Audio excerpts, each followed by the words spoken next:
So from today we are going to start with the book of Genesis, which is the book of the beginnings.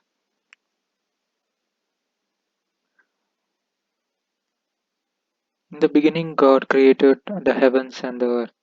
The earth was formless and void, and darkness was over the surface of the deep, and the Spirit of God was moving over the surface of the waters. Then God said, "Let there be light," and there was light. God saw that the light was good, and God separated the light from the darkness. God called the light day, and the darkness he called night. And there was evening, and there was morning one day. Then God said, "Let there be an expanse in the midst of the waters, and let it separate the waters from the waters." God made the expanse and separated the waters which were below the expanse from the waters which were above the expanse, and it was so. God called the expanse heaven, and there was evening and there was morning, a second day. Then God said, "Let the waters below the heavens be gathered into one place, and let the dry land appear."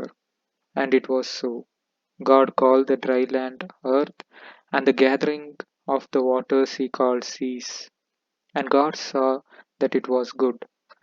Then God said, "Let the earth sprout vegetation, plants yielding seed, and fruit trees on the earth bearing fruit after their kind, with seed in them." And it was so. The earth brought forth vegetation, plants yielding seeds after their kind, and trees bearing fruit with seed in them after their kind. And God saw that it was good. There was evening and there was morning, a third day. Then God said, "Let there be lights in the expanse of the heavens to separate the day from the night, and let them be for signs and for seasons, and for days and years, and let them be for lights in the expanse of the heavens to give light on the earth." And it was so. God made the two great lights, the greater light to govern the day, and the lesser light to govern the night. He made the stars also.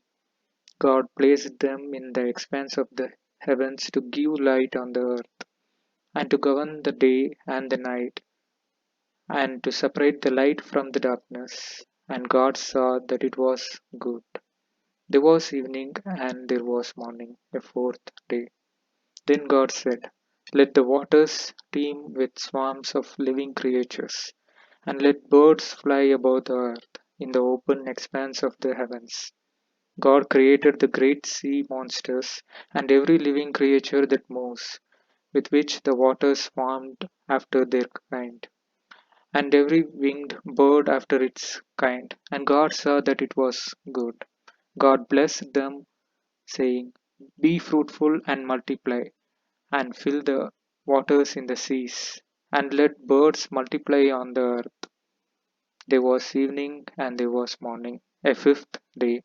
Then God said, "Let the earth bring forth living creatures after their kind, cattle and creeping things, and beasts of the earth after their kind." And it was so. God made the beasts of the earth after their kind, and the cattle after their kind, and everything that creeps on the ground after its kind. And God saw that it was good.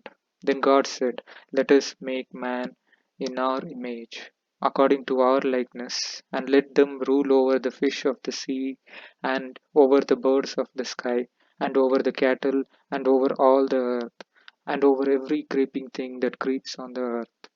God created man in his own image. In the image of God he created him. Male and female he created them. God blessed them, and God said to them, "Be fruitful and multiply, and fill the earth, and subdue it, and rule over the fish of the sea, and over the birds of the sky, and over every living thing that moves on the earth."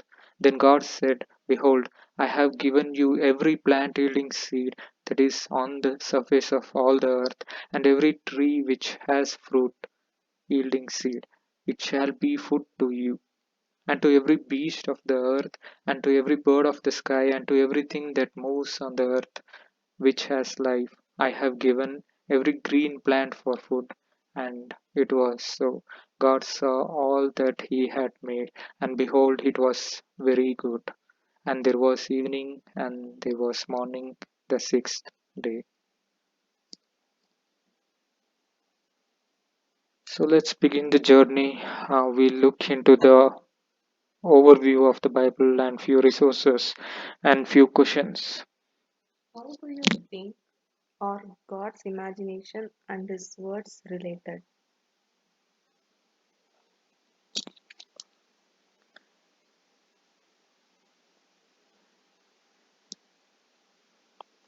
So the book of Genesis actually is an book of the beginnings. Genesis introduces every theme and problem discussed in Scripture. Genesis is the key to God's eternal plan and purpose in creation and to man's fall and increasingly deeper entanglement from God, Himself, and others. And it is above all a record of God's continuous reconciling actions both in and through individuals and the Jewish nation.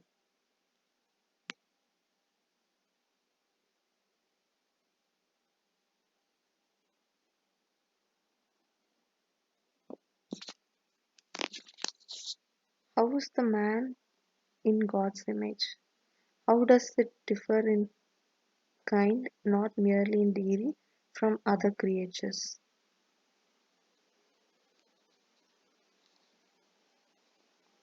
So God has created human in his own image. No other created things, creature is given this kind of a specifics, this kind of a value while God was creating. In fact, it is said that God spoke everything into existence. Only he stooped down and made his hand dirt to create the humans. So, in his image, in Latin, it is imago Dei. That means made in the image of God, which means everything that we as humans possess the characters of God to love one another, to have compassion, to be merciful, to be calm, to have the intelligence, to have the knowledge, to have the wisdom.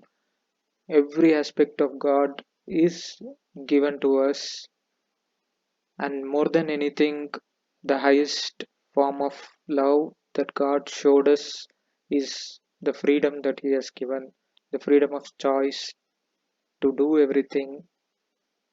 And the purpose of our life is to glorify God, to know that we are created in His image. Everything that we do will be accounted, and we know that we are created for a purpose and we are valued in the eyes of God.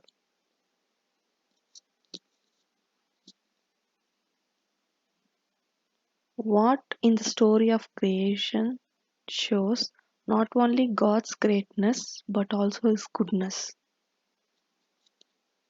In fact, every day when God created each of the things, like we see in the first day, God created light, and then in the day 2, water and sky, day 3, sea and land, day 4, sun, moon, and stars, day 5th, birds, fish, day 6th, animals and humans. We see that at the end of the day, God says it is good. So, God is a God of order. In the formless world, in the beginning was there, God made everything to come to a form, and He started creating things, and He said it is good.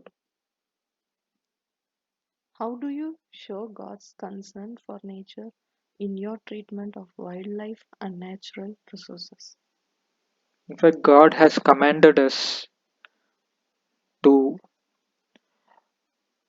subdue everything that he has created. And uh, the thought that we should be having is that of steward and not a owner of the things that he has created.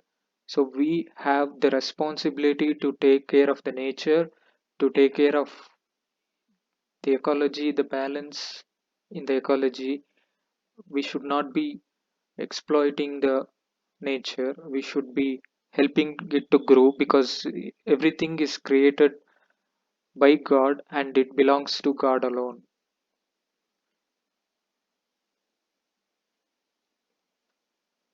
So we see God as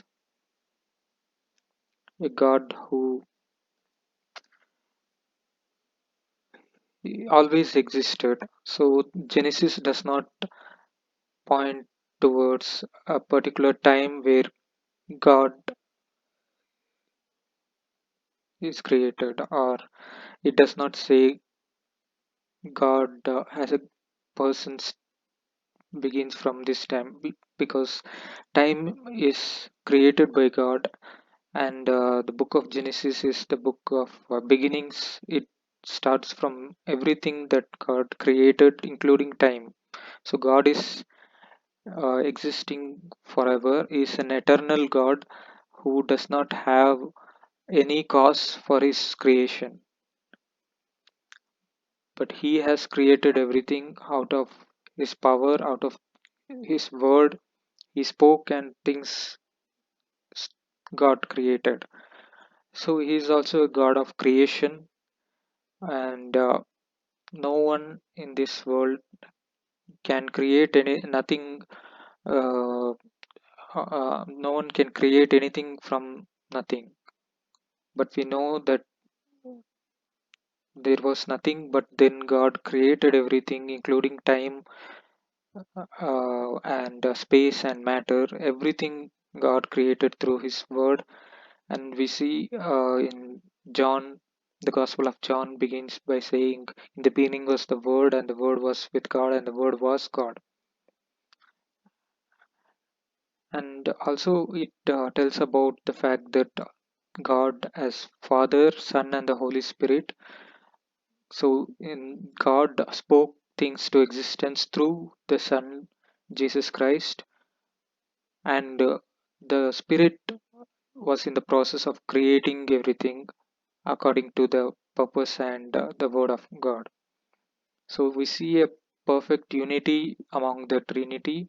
They were in perfect love and communication and unity. And also, we see in the beginning everything was formless. There was no purpose, there was no living creatures except God Himself. Then God spoke things to existence, the water, the animals, the light, everything God spoke, and everything is created so perfectly that the life in earth, as many scientists have come upon many theories to say that it is impossible for uh, the life to exist by a random chance, but only a intelligent designer should be there to correctly exactly place the earth in the position where even an inch um, separated from time or the distance from sun, they all the living creatures would extinguish, and there is no possibility of life on earth. So God has created everything so accurately, and He is the intelligent designer behind all the creation.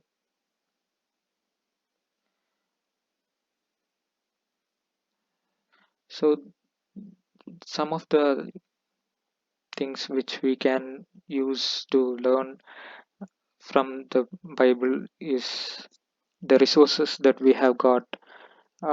This is actually taken from a book from Stephen M. Miller, and he has written